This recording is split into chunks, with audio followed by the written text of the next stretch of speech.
नमस्कार मैत्रिणींनो, आज मी माझ्या सासूबाईंची एक एकदम भारी रेसिपी शेअर करते, ती म्हणजे भोपळ्याची भाजी। बऱ्याच जणांना भोपळा आवडत नाही, पण सासूबाईंच्या या पद्धतीने भाजी बनवली तर जे लोक खात नाहीत ते सुद्धा आवडीने खातील। चला तर मग रेसिपीला सुरुवात करूया। सगळ्यात आधी आपण भाजीसाठी लागणारं वाटण तयार करून घेतलंय। व्हिडिओ दाखवल्याप्रमाणे सगळं साहित्य घेऊन ते आपण बारीक वाटून घेतले। आता कढईत तेल गरम करायला ठेवलं होतं। तेल तापलं की त्यात पहिल्यांदा मोहरी आणि जिऱ्याची मस्त खमंग फोडणी दिली। जिरं मोहरी तडतडली की यात कढीपत्ता आणि थोडं बारीक केलेलं खोबरं टाकायचं।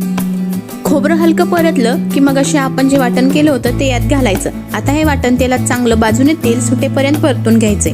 वाटण चांगलं परतलं की यात आपला घरगुती मसाला आणि थोडीशी हळद टाकायची। हे सगळं व्यवस्थित एकजीव करून घ्यायचं। छान परतले गेले की आता आपण यात चिरलेला भोपळा घालत आहोत। इथं लक्षात ठेवायचं की भोपळा जास्त बारीक चिरायचा नाही, नाहीतर रश्श्यामध्ये जास्त शिजला जातो आणि त्याचा गाळ होतो। आता यात चवीनुसार मीठ टाकायचं आणि याला छान तेल सुटेपर्यंत परतून घ्यायचं। इथं आपण शेंगदाण्याच्या कुटासोबत थोडे फुटाणे देखील वापरत आहोत, यामुळे भाजी चव खूप छान येते।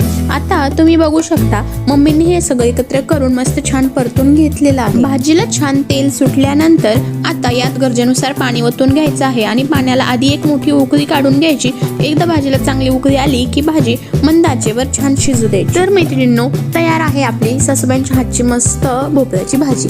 तुम्ही ही रेसिपी नक्की करून पहा। रेसिपी आवडली असेल तर व्हिडिओला नक्की लाईक करा, शेअर करा आणि आपल्या चॅनलला सबस्क्राईब करायला विसरू नका।